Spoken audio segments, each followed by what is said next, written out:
Hey English 2 Honors, so this video is going to help you continue your research. Let me know if you have any questions along the way. A lot of you have been emailing me or messaging me just to check on thesis statements or sources. So a couple of reminders. Friday, the outline is due, so I can give you some feedback regarding that aspect of it. The goal for Thursday today is to find your two remaining sources from the databases I provided you or another credible source. A lot of you asked, can I use a source besides the sources I gave you? Totally acceptable as long as they are credible sources and not somebody's personal blog, etc. The second thing, this is important. So I said this on Friday, and I told you up front that this was the question I get the most. And it's okay, a lot of you are asking this, and a lot of you are heading down this direction, but I want to make sure that the first body paragraph,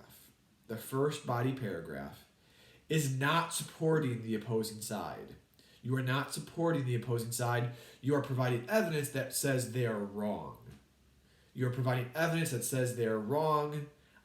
That is what I get the most for this essay. A lot of times I will see evidence that supports the opposing side, which you should not do. And I'll show you my example in the Canvas module about what that looks like. And so I previewed that quickly on Friday, but you are proving your point and your point only. The evidence says those other guys are wrong, okay? So I'm going to show you what you can look at for resources in Canvas right now. So as a reminder that the databases to access are on this left-hand side, the Galen Context Opposing Viewpoints in Galen Context High School, that is where you can use and find the database right there. So if you go to this much module, Appeals, Fallacies, and Arguments, you're going to see all the resources. I did post my videos from this week in there so you can see how to use the Gale database, the argument essay instructions, and some thesis feedback after I graded them. So what I'm going to look at is this persuasive paper sample. And so if you pull that up in Notability, it's going to be much easier to see.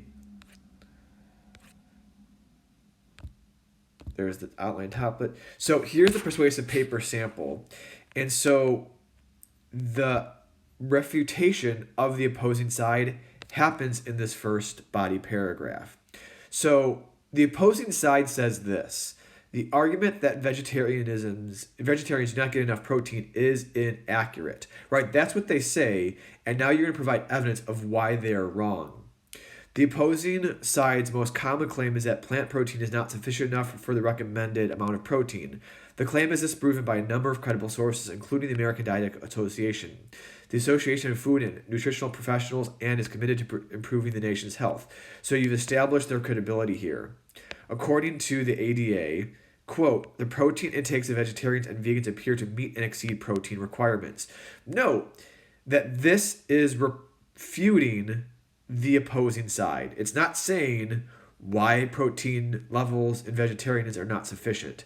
So that is a great piece of evidence that says the opposing side is wrong. If you continue down, the other piece of evidence does the same thing. Here's the quote: a vegetarian diet protects against cardiovascular disease and that there may be some health benefits related to diabetes and colon cancer. So it's actually a healthier diet than a meat-based diet. So these evidences still supports the claim that vegetarianism is healthy, but saying why this opposing side is wrong. So that I want to make clear, and I'm going to see people that have evidence that way, but that's okay. It's the most common thing that happens with this argument. So it's okay if you did that. Now, the other resource I want to show you is the argument outline. So that's what's due tomorrow. The argument outline template is there. And then this is going to help provide what your structure of the outline is. You're used to doing outlines. You did one for Tale of Two Cities. So the introduction, having a general statement, you're used to that all the way down to your thesis. So it's the same as the introduction. The only difference is that you're going to introduce the opposition and what they said. So the topic sentence of body paragraph 1, refute the other side. So this is what they say, and here's my evidence of why they are wrong.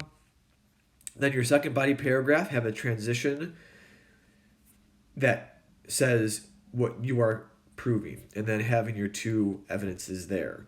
Then inverse conclusion there. So use this as a structure to help you formulate your outline. Again, let me know if you have any questions, but the next 2 days, you're finding your quotes and inputting this into the outline. Take care, folks.